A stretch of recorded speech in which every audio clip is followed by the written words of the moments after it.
Me da mucho gusto estar con ustedes en este domingo en nuestra predicación semanal del grupo G316 Condesa. Antes que nada, una vez más les extiendo la más cordial bienvenida. Me da mucho gusto tenerlos con nosotros.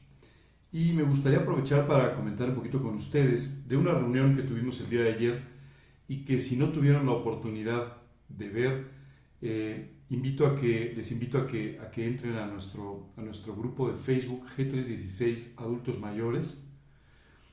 También creo que ya está disponible en G316 Condesa y en el canal de YouTube, de tal manera que puedan escuchar una entrevista que tuvimos que fue de gran aliento con el doctor Eliseo Vila y Ana, su hija, quienes estuvieron conversando con nosotros sobre diferentes aspectos de la vida cristiana, sobre diferentes obras de autores cristianos traducidas al español, sobre la trascendencia, la vida de la editorial CLIE, una de las editoriales cristianas de habla hispana más importantes del mundo, y también nos estuvieron hablando un poco sobre el cristianismo en la época de la persecución.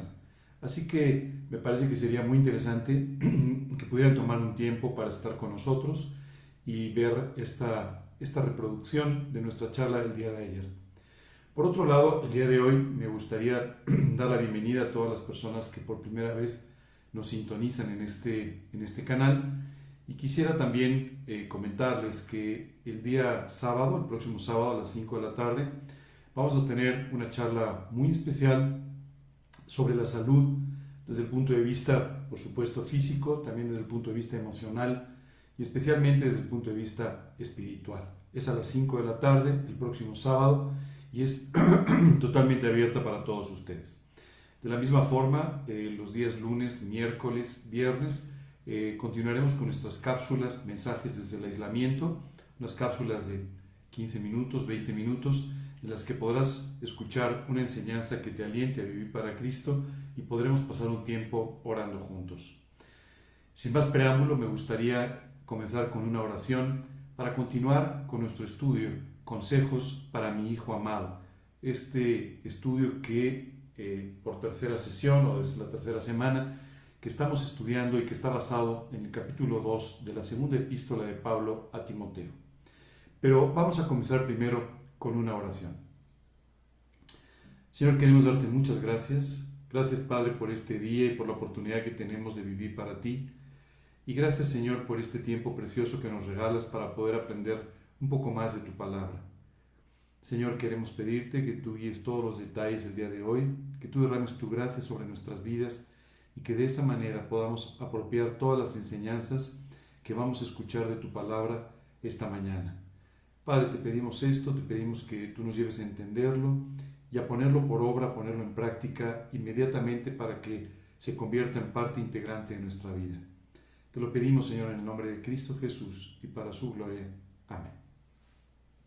Como comenté, vamos a continuar el día de hoy con nuestro estudio sobre el segundo capítulo de la segunda epístola de Pablo a Timoteo. Me gustaría conversar con ustedes, si es la primera vez que nos acompañan, para introducirlos un poquito al tema del que estamos hablando. Esta segunda epístola o esta segunda carta fue escrita por el apóstol Pablo en una prisión en Roma.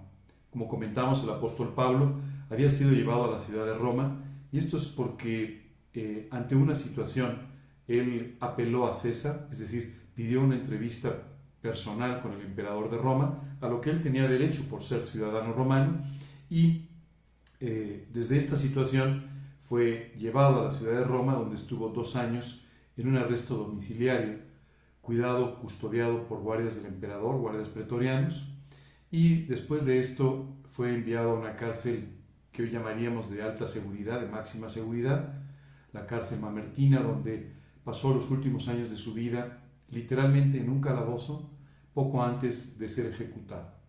Esta carta, la primera epístola a Timoteo, fue escrita en la primera parte de su cautiverio, en una villa en la ciudad de Roma. La segunda parte, o esta segunda epístola, fue escrita desde esta prisión de máxima seguridad en la ciudad de Roma. Tiene varios detalles muy importantes. El primero de ellos fue el último escrito del apóstol Pablo antes de su ejecución, por ahí del año 67 después de Cristo, y fue escrita a alguien por quien él tenía un profundo cariño, Timoteo, alguien que había recibido a Cristo, se había convertido a Cristo en una de sus primeras predicaciones del primer viaje misionero de Pablo, en el que él había estado predicando en la ciudad de Listra.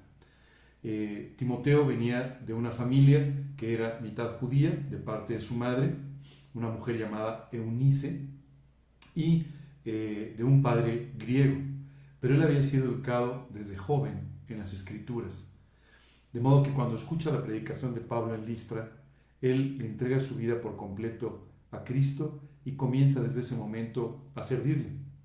Timoteo acompañó a Pablo en varias etapas de algunos de sus viajes misioneros y además fue enviado por Pablo a confirmar, ayudar, apoyar el crecimiento de algunas iglesias, especialmente la iglesia de Corinto y la iglesia de Éfeso. Es precioso ver cómo el apóstol Pablo, aún en esta situación, estaba mucho más preocupado por la salud y por el ministerio de Timoteo, y por la salud y el ministerio de las diferentes iglesias que se habían formado en el sur de Europa y en Asia Menor, que por su propia vida.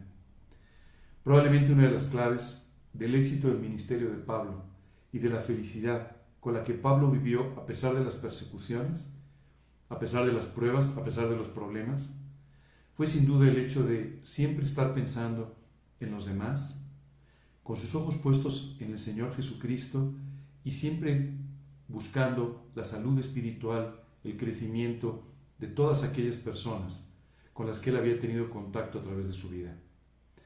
Muchas veces pensamos que una vida para nosotros mismos es lo mejor que podemos hacer, pero solo quiero confirmarte a través de la vida de Pablo que vivir sirviendo al Señor Jesucristo, sirviendo a otros, es la mejor forma en la que tú y yo podemos no solamente vivir, sino vivir una vida completamente feliz.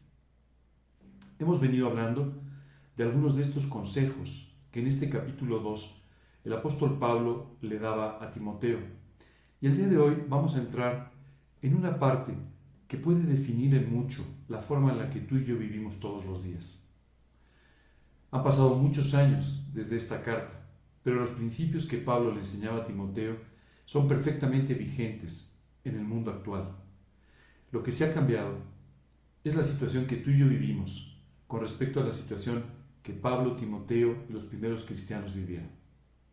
Ellos vivieron una etapa de persecución, una etapa difícil.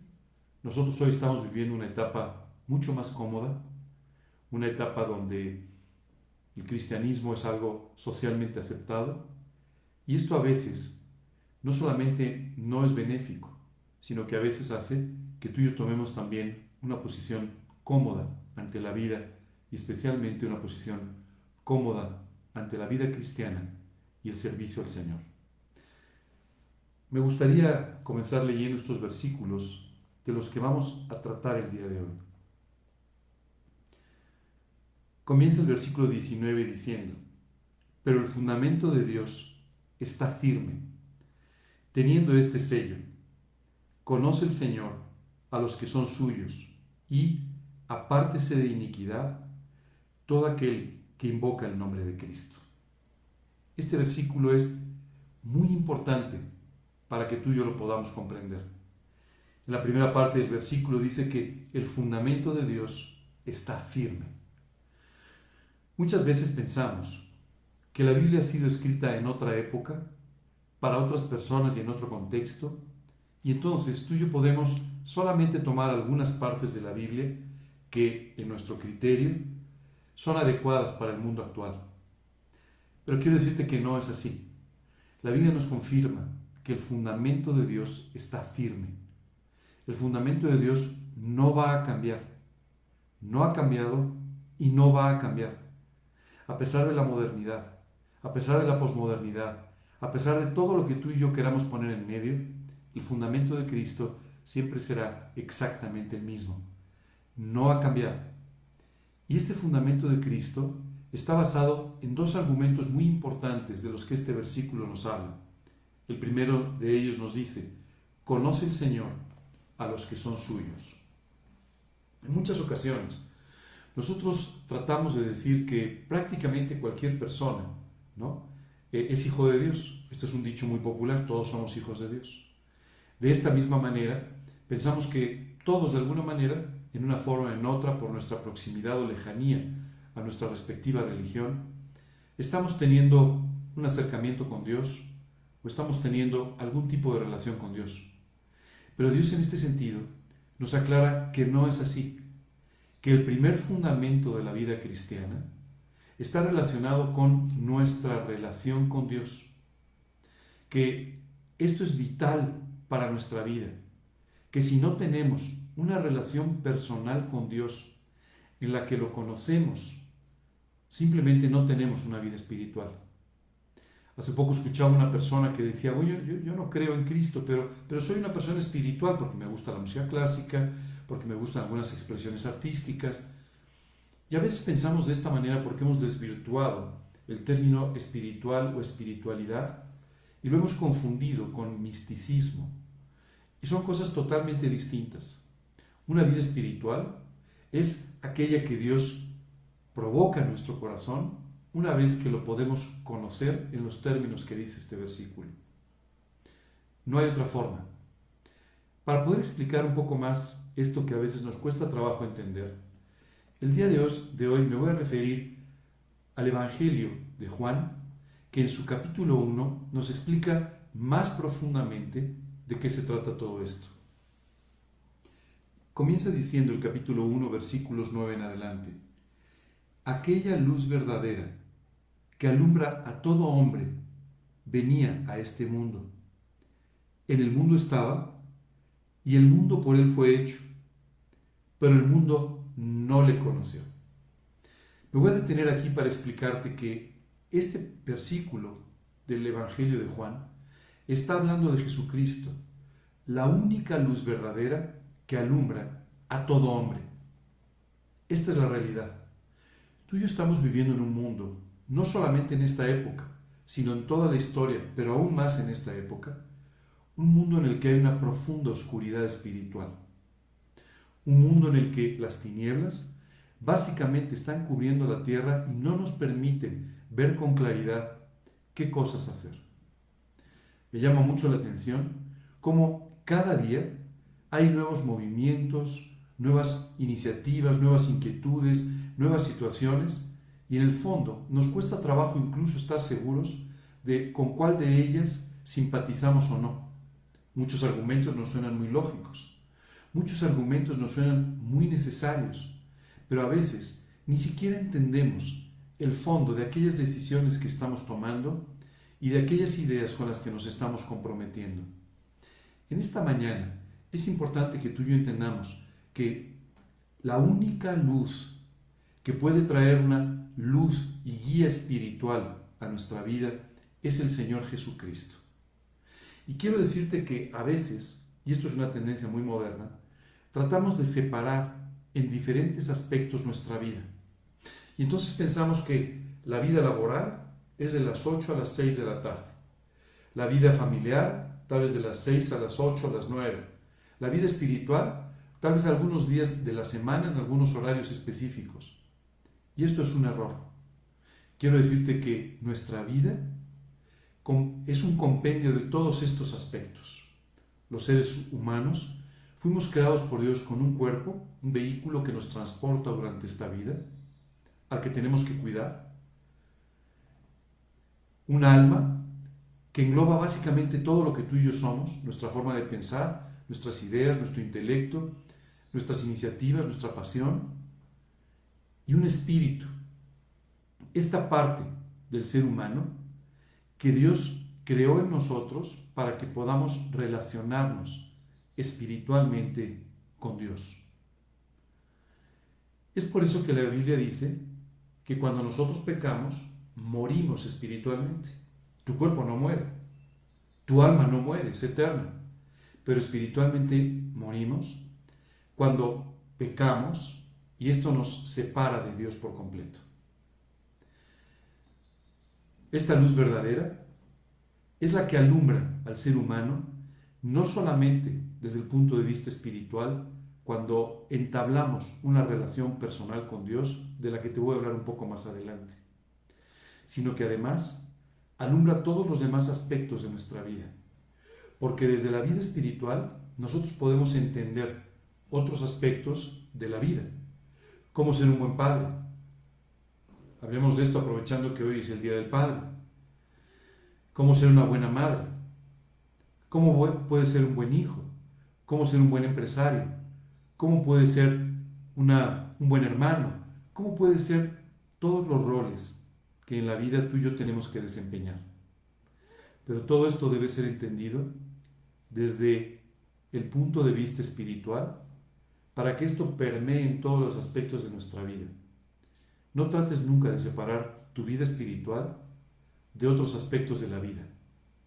Eso se llama religiosidad, no espiritualidad. La espiritualidad nos lleva a vivir permanentemente una vida cercana al Señor. Continúa el capítulo 1 de Juan diciendo: en el mundo estaba y el mundo por él fue hecho, pero el mundo no le conoció. La verdad es que hoy en día, cuando tú le preguntas prácticamente a cualquier persona en el mundo sobre Dios, ha oído hablar de Él. Esto no significa que lo conozca, solamente significa que ha oído hablar de Él. La realidad es que nuestro mundo, y es por eso que comentaba que está sumido en estas tinieblas espirituales, ha tratado de hacer a un lado a Dios, no negar su existencia.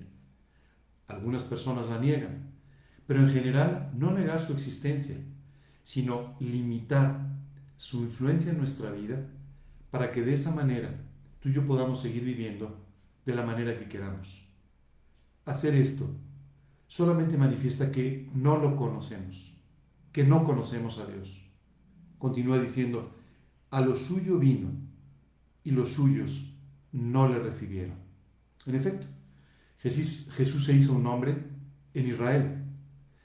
Este pueblo que había sido elegido por Dios, no por sus cualidades, no por alguna característica especial, sino porque Dios lo formó en forma sobrenatural para de esta manera poder utilizar a la nación de Israel como un testimonio a otras naciones de lo que Dios podía hacer en la vida de un pueblo que le entregaba su destino. Sin embargo, cuando Jesús se hace un hombre en la ciudad de Belén, llega a lo que aparentemente era lo suyo, pero sin embargo, los que debían conocerle no le conocieron. En efecto, tú y yo vemos como aún los grandes religiosos de ese momento no solamente no lo reconocieron, no solamente no lo aceptaron, sino eventualmente lo juzgaron y lo condenaron para llevarlo con las autoridades romanas y obtener ahí una condena de muerte sobre su vida. A lo suyo vino, pero los suyos no le conocieron. Los que estaban predicando en su nombre, sin embargo, se voltearon en contra de él. Quienes aparentemente estaban predicando en su venida, contradijeron todas estas cosas, tratando de simplemente sacarlo de su existencia. Hoy te quiero pedir si has escuchado muchas veces de Cristo, si hasta este momento lo has mantenido fuera de tu existencia, hoy quiero invitarte a que reflexiones sobre tu necesidad. Tú y yo necesitamos de esta luz verdadera que alumbra a todo hombre. Tú y yo necesitamos de Él para poder tener una eternidad al lado de Dios. Deja de ignorarlo. Deja de hacerlo a un lado en tu vida, o deja de tratar de restringirlo solamente a un rato a la semana o a unos momentos que tú decides que son los espirituales. Continúa diciendo: mas a todos los que le recibieron, a los que creen en su nombre, les dio potestad de ser hechos hijos de Dios. Fíjate bien, te lo voy a volver a leer porque esto contradice este dicho popular que mencioné hace un rato. Mas a todos los que le recibieron, a los que creen en su nombre, les dio potestad de ser hechos hijos de Dios. Así que no todos somos hijos de Dios. sino solamente aquellos que lo reciben, aquellos que lo conocen personalmente, aquellos que le han permitido establecer una relación personal con ellos a través de la muerte de Cristo en la cruz. Esta es la forma en la que tú puedes conocer a Dios, no de otra manera. Veo personas que en su interés abren una Biblia y comienzan a leer, solamente para encontrar que prácticamente no comprenden lo que están leyendo. En otras oportunidades veo a personas que están buscando a través de movimientos religiosos, de filosofías, de esoterismo, de misticismo, tratando de encontrar algo que aparentemente los relacione con Dios. Solo quiero decirte que la relación con Dios se establece a través del arrepentimiento por nuestras faltas, la confianza en el sacrificio de Jesucristo por nosotros en la cruz del Calvario y la invitación a Jesús de que entre a nuestro corazón, a nuestra vida, como nuestro Señor y nuestro Salvador personal. Si tú te fijas, todo esto está comprendido en una palabra, se llama fe. Y probablemente tú me digas, yo no soy un hombre de fe. Ninguno lo somos. Ninguno de nosotros nacemos con la fe como una característica personal. Pero el día de hoy, Dios te pide que des un paso de fe, es decir, que des un paso de confianza, que confíes en Él en cuanto a lo que te está diciendo, para que de esta manera lo recibas, lo conozcas y puedas ser adoptado, hecho parte de la familia de Dios como uno de sus hijos. No hay otra forma de hacerlo. Si hubiera otra forma, Jesucristo no se hubiera hecho un hombre y tampoco hubiera caminado hacia la cruz. Esta es la única forma en la que tú y yo podemos establecer una relación personal con Dios. Continúa diciendo, los cuales no son engendrados de sangre, ni de voluntad de carne, ni de voluntad de varón, sino de Dios. ¿Por qué tú y yo no podemos en forma natural ser hijos de Dios, como dice el refrán? Porque Dios no ha engendrado hijos de carne, ni sangre, ni por voluntad de varón, sino que han sido engendrados espiritualmente. Y para eso, la Biblia nos enseña que para poder volver a nacer espiritualmente, tú y yo tenemos que recibirlo, tú y yo tenemos que conocerlo en forma personal. ¿Cómo? De la forma que hace unos minutos te expliqué. Arrepentimiento, confianza, apropiando el pago de la cruz e invitando a Cristo a tu vida como tu Señor y tu Salvador personal. El Evangelio de Juan nos explica cómo poder tener esta relación personal con Dios, que en realidad es lo que nos da una vida espiritual, es lo que nos da una seguridad de una eternidad a su lado, y es lo que además nos da una relación con Dios que permite que Dios vaya modificando nuestra vida, modificando nuestro corazón y enseñándonos a vivir conforme al diseño que Él tiene de la vida y que a veces tú y yo ni siquiera conocemos. Así que el día de hoy es importante entender que sin invitar a Cristo a nuestras vidas, sin recibirle, sin conocerlo en forma personal, no tenemos esta relación con Dios. No importa que nos acerquemos, que escuchemos, que sepamos, no importa. A los que le recibieron, a los que creen en su nombre, les dio la posibilidad, les dio la potestad, la oportunidad de ser hechos hijos de Dios. No engendrados de carne, ni sangre, ni voluntad de varón, sino engendrados directamente por Dios. Continúa nuestro pasaje de Timoteo diciendo: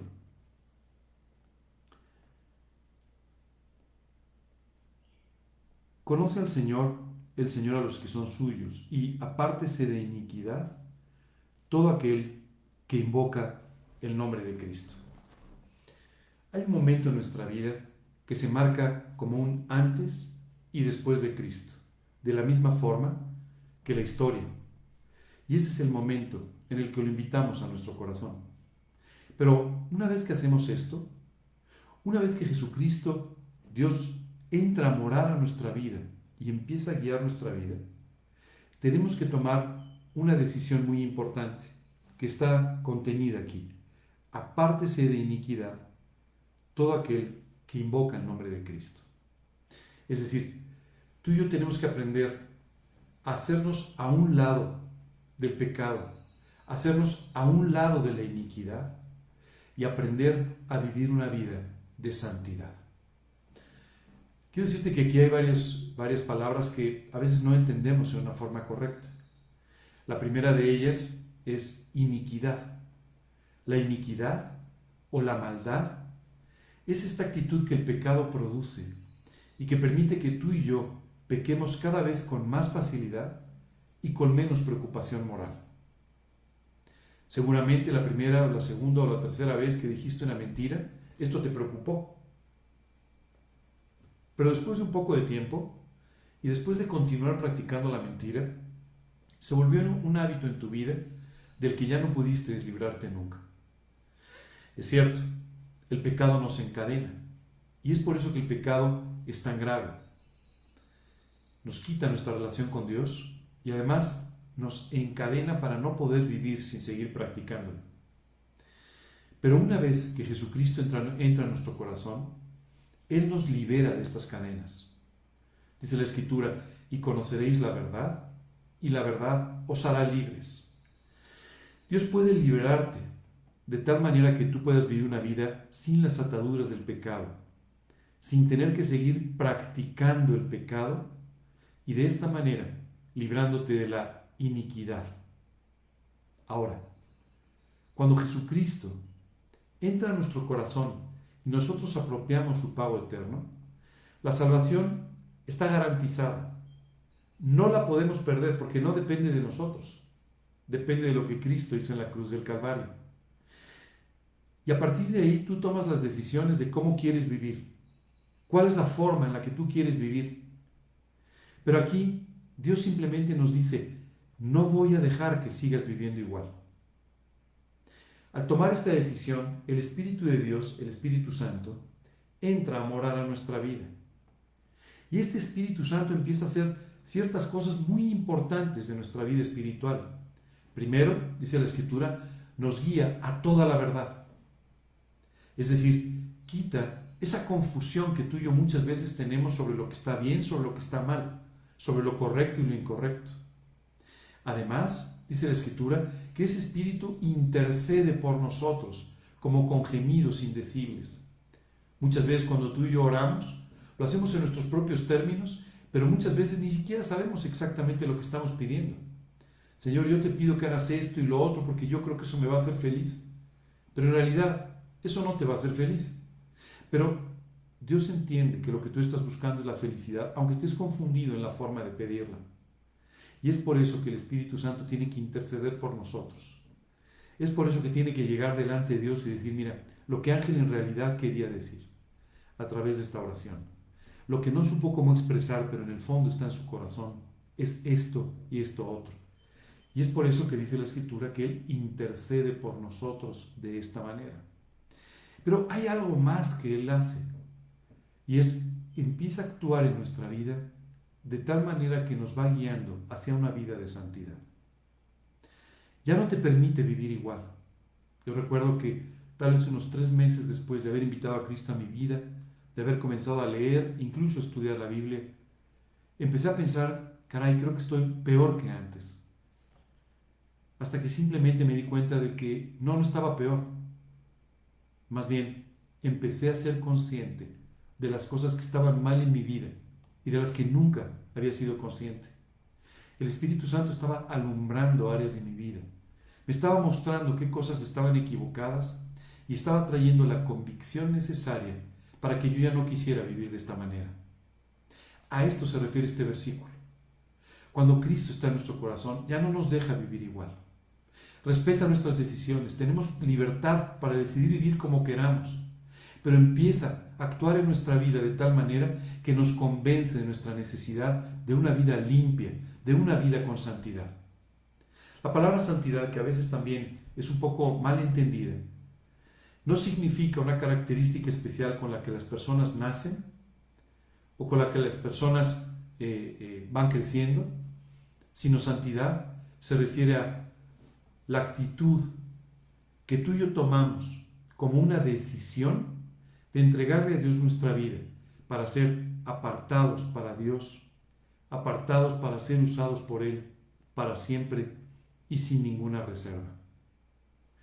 Es muy importante que tú y yo entendamos esto, porque Dios nos está llamando a vivir en una vida de santidad. Y hay veces que tú y yo confundimos esto. Ayer escuché una expresión que me encantó, que me ayudó perfectamente a articular esta enseñanza.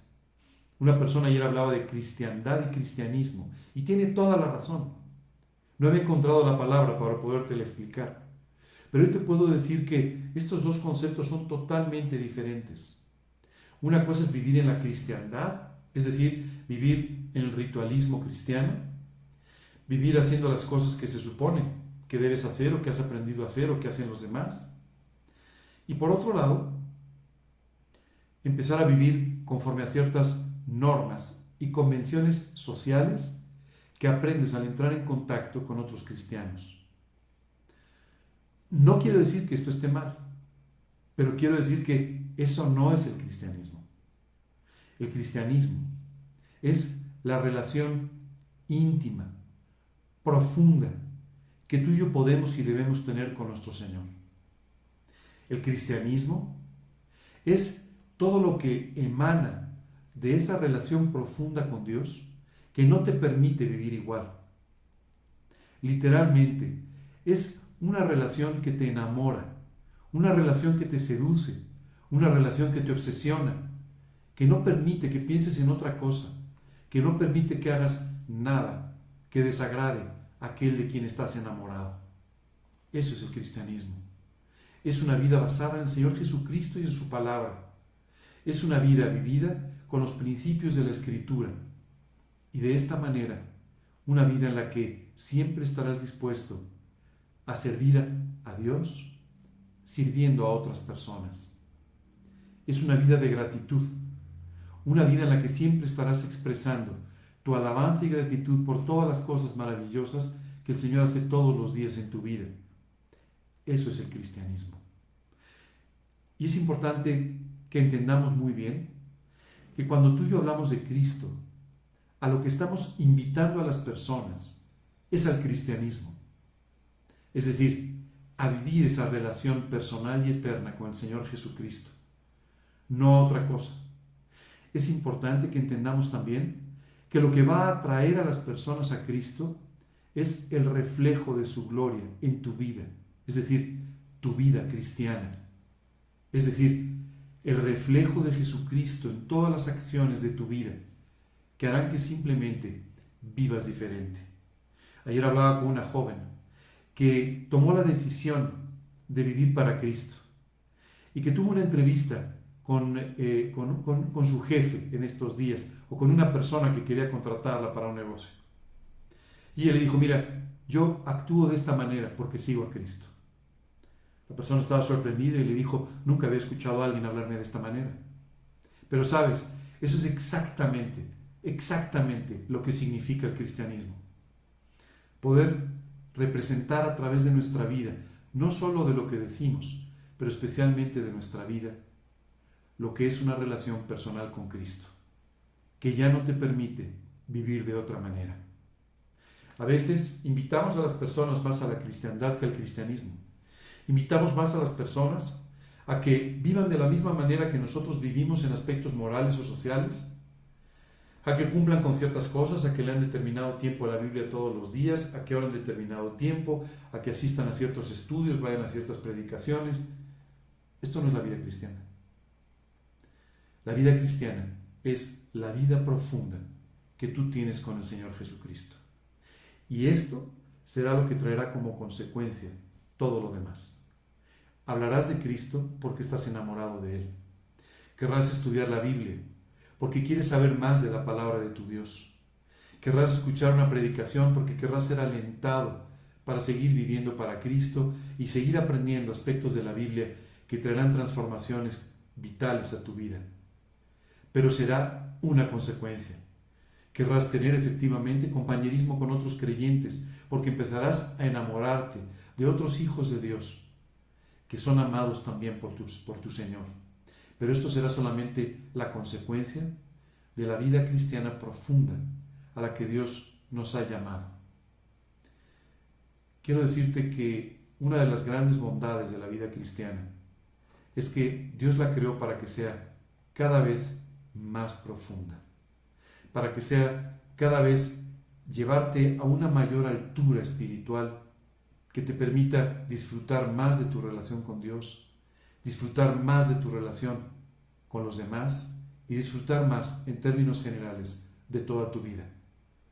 Dios ha diseñado la vida cristiana como una vida ascendente, como una vida en la que siempre te querrá llevar a mayores alturas dentro de tu relación con Él. Pero para esto, tú y yo tenemos que aprender a vivir en santidad. Y esto es muy importante. Dice 2 Corintios 7:1: así que, hermanos, puesto que tenemos tales promesas, limpiémonos de toda contaminación de carne y de espíritu, perfeccionando la santidad en el temor de Dios. Aquí nos dice, tú tienes que librarte de la contaminación que a veces tú y yo tenemos cuando salimos por la vida. Jesús enseñó esto o trajo una doble enseñanza a través de algo que Él hizo durante la última cena. Durante la última cena, Él tomó un lebrillo, tomó un recipiente con un poco de agua y empezó a lavar los pies de cada uno de sus discípulos. Esto seguramente fue una sorpresa para todos ellos. Quiero decirte que esta era una costumbre en aquella época porque, por supuesto, no había, como hoy en día, calles asfaltadas, sino que eran caminos de tierra y además se utilizaban sandalias. Así que cuando alguien llegaba a la casa de una persona, era un acto de cortesía que uno de los siervos de la casa lavara los pies de aquel que estaba llegando y así lo hiciera sentir más cómodo para poder estar con los dueños de la casa. Normalmente este era el trabajo que practicaban los siervos de las casas.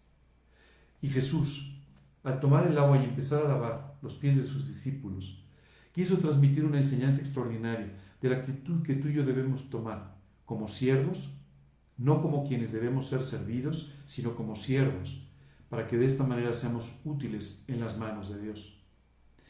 Pero cuando llega con Pedro, hay una conversación muy interesante.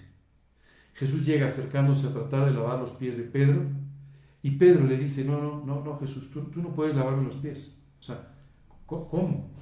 En la mente de Pedro simplemente estaba, yo soy el que debo servirte a ti, no tú a mí, yo no puedo aceptar eso. Y cuando Pedro dice esto, Jesús le responde diciendo, si no me dejas lavarte los pies, no tendrás parte conmigo. Y entonces Pedro, sorprendido y un poco preocupado, le dice, no, entonces los pies y en la cabeza. Y Jesús le respondió diciendo, ya todos estáis limpios por la palabra que os he hablado. No era necesario lavar la cabeza, ella estaba limpio. Pero el diario caminar a veces ensuciaba un poco sus pies.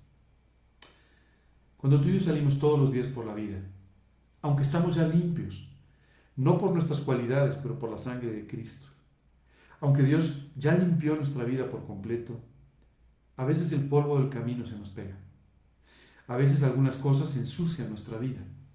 A veces algunas cosas contaminan nuestra existencia. Y Dios nos dice simplemente, así que hermanos, puesto a que tenemos estas promesas, limpiémonos de toda contaminación de carne y de espíritu, perfeccionando la santidad en el temor de Dios. La santidad se perfecciona. Tú puedes crecer en la santidad realmente sin límite, pero tú tienes que tomar esta decisión, la decisión de querer vivir en santidad. Y cuando suceda esto, cuando tus pies se ensucien con el polvo del camino, con las vicisitudes de la vida, tú tienes que permitir que Dios te limpie nuevamente y que te dé una vida completamente en santidad. Continúa diciendo nuestro pasaje de Timoteo,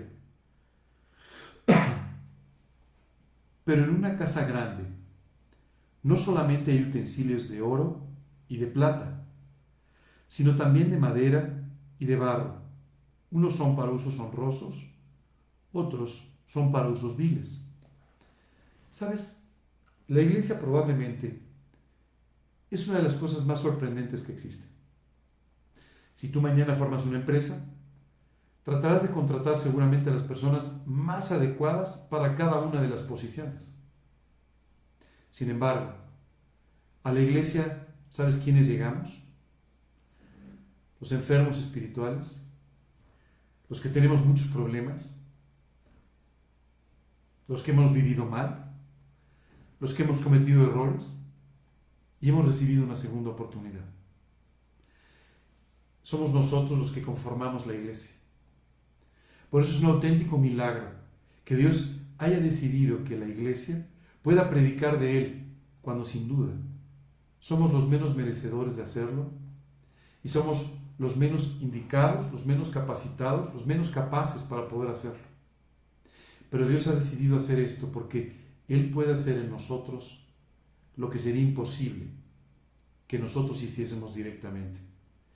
Por otro lado, Dios quiere contar con el testimonio de alguien como cualquier otro, pero transformado, que vivió de la misma forma equivocada, pero que fue rescatado y salvado por el poder de Dios.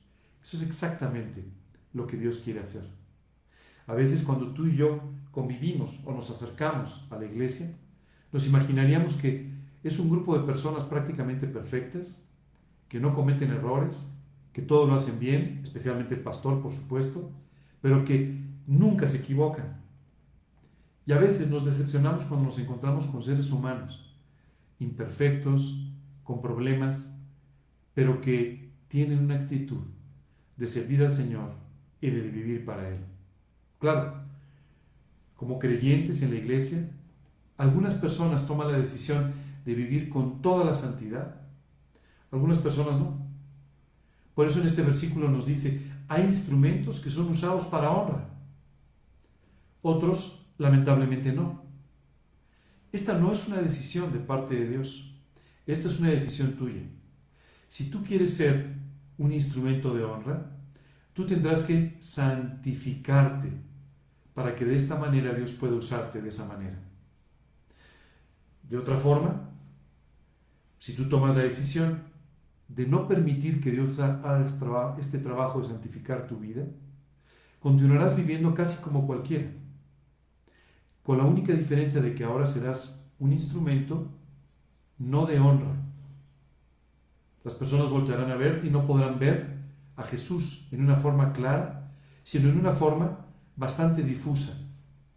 A veces ni siquiera podrán verlo, pero esto solamente depende de tu decisión de vivir una vida en santidad, de vivir el verdadero cristianismo. ¿Sabes qué es increíble? La palabra cristianismo no la inventaron los cristianos. La palabra cristianismo la inventaron las personas que vieron a los cristianos verdaderos vivir la vida espiritual.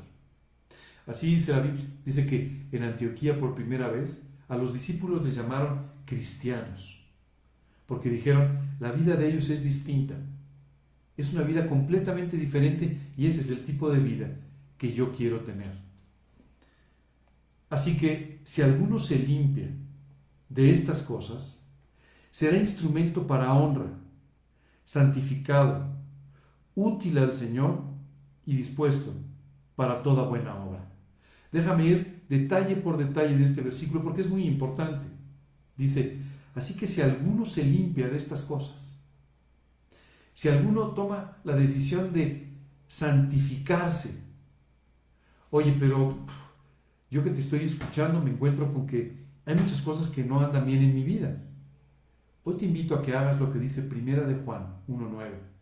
Si confesamos nuestros pecados, Él es fiel y justo para perdonar nuestros pecados y limpiarnos de toda maldad.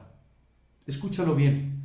Si confesamos nuestros pecados, Él es fiel y justo para perdonar nuestros pecados y limpiarnos de toda maldad. Así que lo que tú y yo tenemos que hacer es ir a lavarnos los pies constantemente, ir a pedirle constantemente a Jesús que limpie nuestras vidas, que perdone nuestros pecados, que limpie nuestras actitudes equivocadas y que de esta manera, porque Él es fiel y justo, Él lo hará. No porque lo merezcamos, pero porque Él es fiel y justo. Él va a limpiarnos de nuestros pecados y va a lavarnos de toda nuestra maldad, de toda esta actitud que nos lleva una y otra vez a pecar. Así que no tenemos pretexto. Si hay pecado, hay que ir y confesarlo. Si hay polvo del camino, hay que ir y limpiar los pies. Si tú y yo tenemos áreas en las que somos conscientes que no estamos viviendo como deberíamos, tenemos que llegar delante de Dios para que Él limpie, perdone, santifique nuestra vida y de esa manera tú y yo podamos vivir conforme a la santidad a la que somos invitados. Si alguno se limpia de estas cosas, será instrumento para honra, santificado, útil al Señor. Para honra. Oye, ¿para que seamos honrados tú y yo? No. Para que Dios sea honrado por lo que ha hecho en nuestras vidas. Muchas veces veo personas que quieren colgarse del trabajo de los demás, ¿no? Alguien hizo el trabajo y cuando hay una fotografía, ellos aparecen ahí y de esa manera son parte de un trabajo en el que no participaron. Bueno, cuando tú y yo queremos tomar la honra para nosotros mismos, estamos haciendo lo mismo. Queremos salir en la foto que simplemente no tiene nada que ver con lo que hemos hecho. No, el trabajo de limpiar y santificar nuestra vida, si bien proviene de una decisión tuya, pero es un trabajo que Dios hace. Dios es el que hace esto en ti. Y es por eso que Él es el digno de la honra. No quieras compartirla. Hay veces que llega una persona y te dice, oye, qué precioso el trabajo que Dios ha hecho en tu vida. Sí, ya lo creo. Y mi esfuerzo, ¿verdad? No te confundas. Hay muchas personas que han hecho un esfuerzo como el tuyo mayor, pero sin Cristo no han tenido ningún éxito. Así que no trates de tomar para ti la honra, sino más bien que tu vida pueda honrar a Dios permanentemente.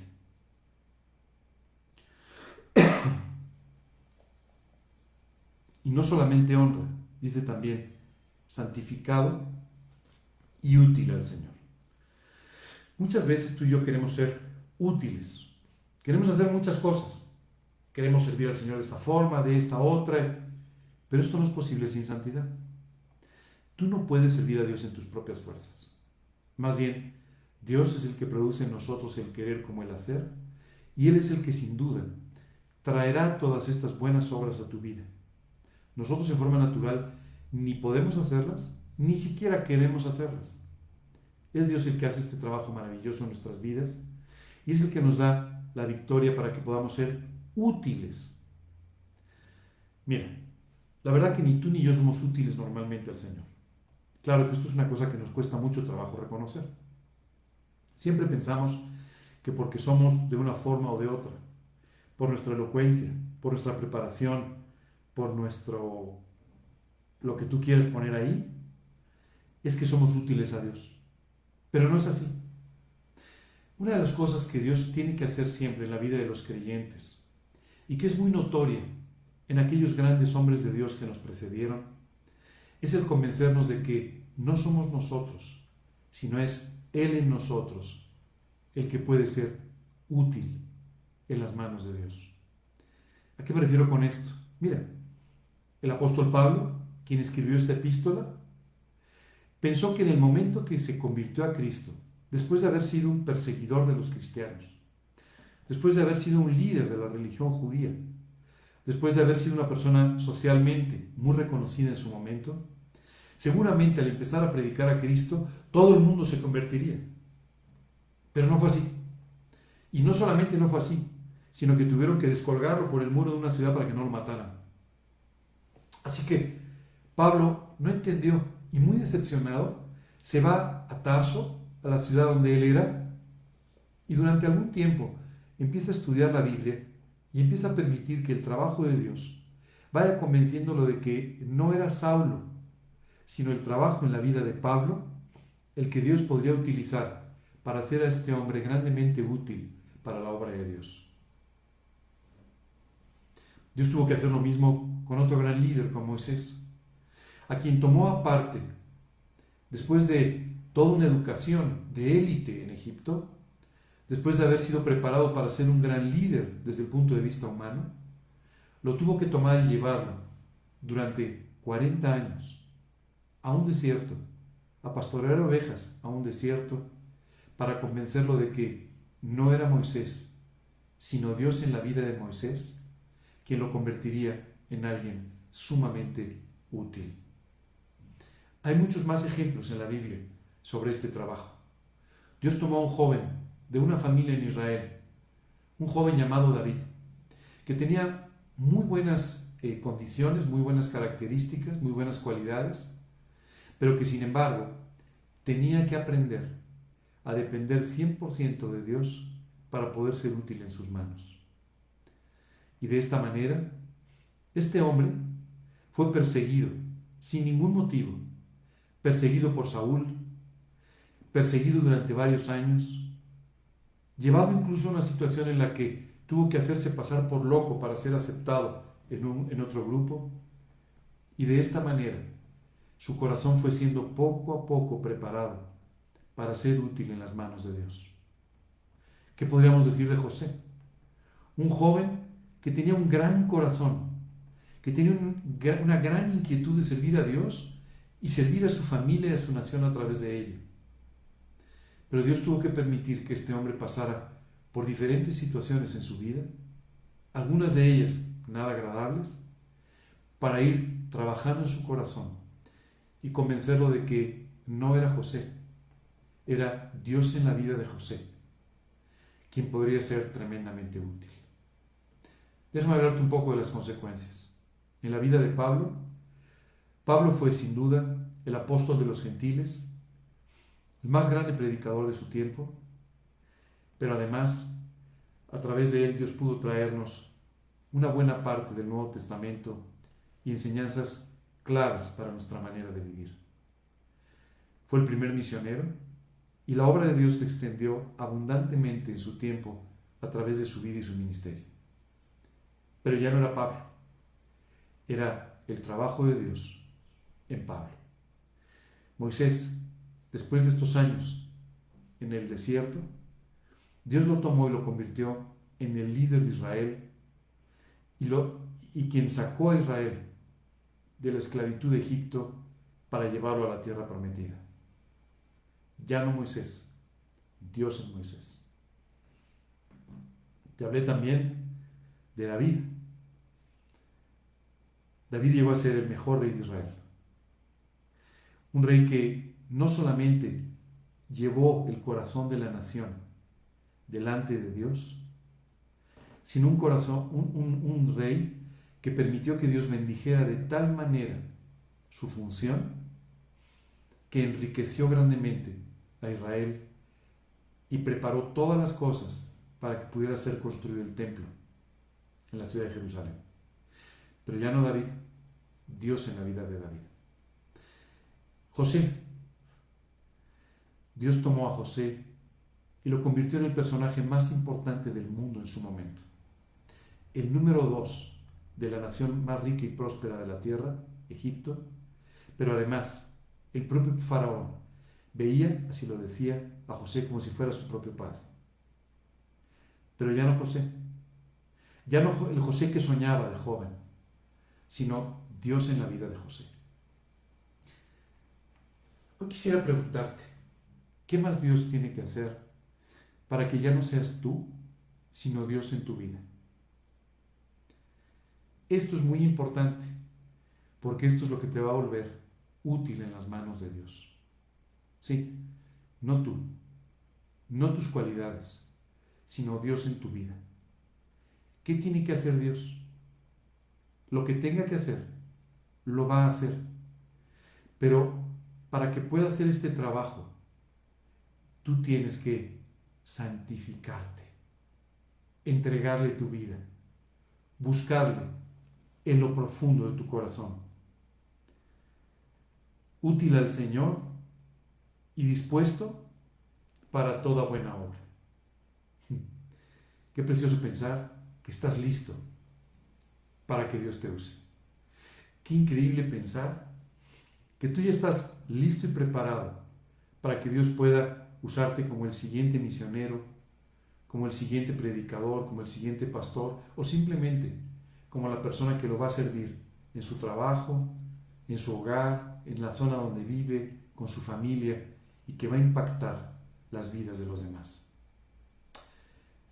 No nos equivoquemos, tú no eres más importante dentro del trabajo de Dios cuando predicas ante 10,000 que cuando le hablas a tu vecino de Cristo.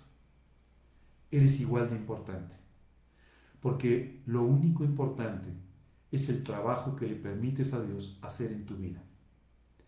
Si Él tiene para ti predicar ante 10,000, Él te preparará para ello y aprenderás a darle la honra cuando lo hagas. Si Él te tiene para que le hables a una sola persona, bueno, Él te preparará para ello y te enseñará a darle la honra. Hay veces que nosotros no pensamos de esta manera. ¿Te acuerdas del discípulo Pedro? Aquel apóstol extraordinario, aquel apóstol del que hemos aprendido tantas cosas a través de su vida narrada en los evangelios. Bueno, pues Pedro no llegó solo a Cristo. Su hermano fue el que lo acercó diciéndole: oye, hemos encontrado al Mesías, acompáñame. Y él fue quien lo llevó a los pies de Cristo. Así que todos estos grandes éxitos del predicador Pedro, del tremendo discípulo Pedro, se debieron a que su hermano compartió con él del Evangelio, no ante multitudes. Fue Pedro el que predicó ante multitudes, pero él simplemente le habló a una persona. Nunca minimices el trabajo de Dios en tu vida. No importa qué es lo que Dios tenga para ti, Dios quiere hacerte un instrumento de honra, quiere hacerte un obrero útil, quiere hacerte alguien que siempre esté dispuesto, siempre disponible para servir a Dios en la manera que lo pida. Hace algunos años, recuerdo, fui a un velorio. Y entonces recuerdo que era el velorio del papá de un amigo mío.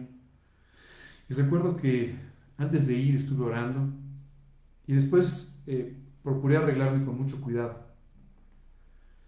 Cuando llegué a ese velorio, había muchas personas que estaban yendo a expresar su amistad, a condolerse con mi amigo y su familia. Y recuerdo que él se acercó y me dijo: oye, ¿podrías compartir unas palabras con ellos? Y le dije: sí, claro, con todo gusto, solo dame 10 minutos. Recuerdo que salí y me puse a orar. Le dije: Señor, tú sabes que yo no tengo algo especialmente preparado para esta reunión, pero estoy dispuesto. Voy a decir lo que tú quieras, lo que tú me digas. Y bueno, empecé a buscar algunos pasajes en la Biblia e inmediatamente después entré para poder compartir de Cristo con estas personas. Recuerdo que al terminar una persona se acercó y me dijo: oye, qué bueno que venías preparado, qué bueno que te avisaron con tiempo. Yo me reí y le dije: mira, la verdad es que me avisaron con mucho tiempo, 10 minutos antes, pero aunque yo no estaba preparado, sí estaba dispuesto. ¿Sabes? Tú y yo tenemos que aprender de esta manera a estar dispuestos. Si estás dispuesto, no te preocupes. Dios te va a dejar que estés preparado. Ahora, todo esto proviene de una relación profunda con el Señor. Lo que Timoteo tenía que aprender es que no se trataba, a partir de este momento, de vivir una gira artística permanente, en la que él simplemente se parara delante de multitudes sino se trataba de vivir una vida profunda con el Señor, sirviendo a 1 o a 1,000, como Dios lo dispusiera, pero todo ello proveniente de una relación profunda. Esta es la clave de la vida cristiana. Es más, ese es el cristianismo. Hoy me gustaría que nos quedemos hasta aquí. La realidad es que Hemos aprendido hoy ciertas cosas, o Dios nos ha recordado ciertas cosas que probablemente sabías, pero nos ha recordado que quiere llevarte a vivir en santidad, que quiere llevarte a ser un instrumento de honra, dispuesto para servirle, útil en sus manos, pero que todo esto depende de tu relación diaria, permanente, profunda con el Señor. Si aprendemos y vivimos esto, seremos verdaderamente cristianos, viviremos un verdadero cristianismo y entonces sí, seremos útiles en las manos de Dios para llevar el mundo entero a los pies de la cruz. Tenemos que tomar ciertas decisiones. Y es por eso que no quisiera seguir al siguiente consejo, sino quedarme en este, que es un consejo vital, muy importante para tu vida. Por último, me gustaría decirte a ti que tenías otras expectativas, que tenías tus esperanzas basadas en cualquier otra cosa, que, como dice el Evangelio de Juan, tan solo a los que lo recibieron, a los que creen en su nombre, les da la potestad de ser hechos hijos de Dios. Hoy Dios quiere que sepas que con todo cariño ha salido a buscarte, que te ama profundamente y que tú necesitas conocerle en forma personal y recibirle en tu corazón para que Él te pueda volver a llevar a nacer espiritualmente. No hay otra forma. La Biblia, la palabra de Dios, solamente nos indica esta manera de tener una relación con Dios y una eternidad a su lado. Ese es el motivo por el cual Jesucristo murió en la cruz. Porque tú y yo no podemos hacerlo. Porque solo Jesucristo podía pagar por tus pecados. Porque durante esas 3 horas en la cruz, Él sufrió lo que tus faltas y las mías merecen.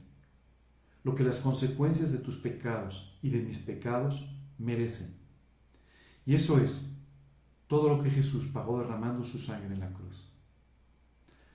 Hoy quiere decirte que no solamente te ama, sino que ha salido a buscarte para adoptarte como un hijo y hacerte parte de su familia. Un día escuchaba el testimonio de una joven que había sido adoptada por una familia donde también tenía otros hermanos. Y esta joven les decía a sus hermanos: yo no sé ustedes, pero a mí mi papá me quiere más que a nadie, porque ustedes llegaron, pero a mí me fue a buscar. Así es, Dios te salió a buscar y te ha encontrado esta mañana. Lo único que necesitas es conocerle, recibirle, y para eso hoy te quiero pedir que me acompañes en una oración donde muestres tu arrepentimiento, pidiéndole a Dios perdón por tus pecados, por tus faltas, y confiando en lo que Jesucristo hizo en la cruz, creyendo en Él, lo invites a tu corazón, lo recibas en tu corazón como tu Señor y tu Salvador personal. A los que le conocieron, a los que le recibieron, les dio potestad de ser hechos hijos de Dios. Hoy tú puedes terminar esta reunión habiendo sido adoptado. ¿Sí? Adoptado espiritualmente por un Padre eterno que te quiere dar el cielo y la salvación eterna. Es tu decisión, espero que tomes la mejor decisión. Acompáñame en una oración con la que vamos a terminar nuestra charla del día de hoy. Vamos a cerrar nuestros ojos, a inclinar nuestros rostros como una señal de respeto y te pido que sigas en tu corazón estas palabras. Señor, muchas gracias de verdad por tu amor, por todo lo que has hecho en mi vida. Gracias de verdad por mostrarme una vez más mi necesidad de santidad. Gracias, Señor, por mostrarme lo que es el verdadero cristianismo, cómo debo ir en una relación cada vez más profunda contigo. Y te pido hoy, Señor, que tú me limpies de cualquier cosa que pueda estar resultando un obstáculo en mi relación contigo. Te lo pido, Señor, de una forma muy especial. Y hoy, Dios, quiero pedirte que me perdones por cada uno de mis pecados, por cada una de mis faltas. Señor, gracias por salir a mi encuentro. Gracias por amarme y gracias, Señor, por darme una solución eterna. Hoy te quiero pedir perdón, quiero pedirte que me limpies por completo. Quiero pedirte, Señor, confiando, poniendo mi fe en ti y en el Señor Jesucristo, que me limpies de todos mis pecados por la sangre derramada en la cruz por mí. Señor, hoy te pido también que entres a mi corazón. Hoy quiero recibirte en mi vida como mi Señor y mi Salvador personal. Padre, quiero pedirte que me salves eternamente del pago de mis pecados y quiero pedirte que me guíes desde el día de hoy, que me adoptes como un Padre eterno y que me des una relación contigo por esta vida y la eternidad. En el nombre de Cristo Jesús y para su gloria. Amén. Hoy quisiera terminar agradeciéndote por haberme escuchado. Si el día de hoy tomaste la decisión de recibir a Cristo, de conocerlo en forma personal, has tomado la mejor decisión de tu vida, una decisión con un carácter eterno, que sin duda transformará todos los aspectos de tu vida, además de tu eternidad. Quiero invitarte a que conozcas más a Jesús, que leas su palabra, los evangelios, para que de esta manera lo conozcas más profundamente, tengas un mayor conocimiento de Él. Te invito también a que ores para que de esta manera puedas hablar con Él y puedas comunicarte con la confianza que ahora te da saber que fuiste adoptado por tu Padre Eterno. Me gustaría terminar con un versículo de 1 de Pedro 1, 15 y 16 que dice: sino como aquel que os llamó, escucha bien, sino como aquel que os llamó es santo, sed también vosotros santos en toda vuestra manera de vivir, porque escrito está: sed santos porque yo soy santo. Dios quiere que tengas una vida en santidad como la suya. Y por eso te invito a que profundices en tu relación con Dios y que de esta manera te presentes delante de Él como un obrero útil que no tiene que avergonzarse. Dios los bendiga, que tengan un buen fin de semana. Los espero el día de mañana a las 9 de la noche, en nuestra cápsula Mensajes desde el aislamiento. Gracias a todos. Que Dios los bendiga.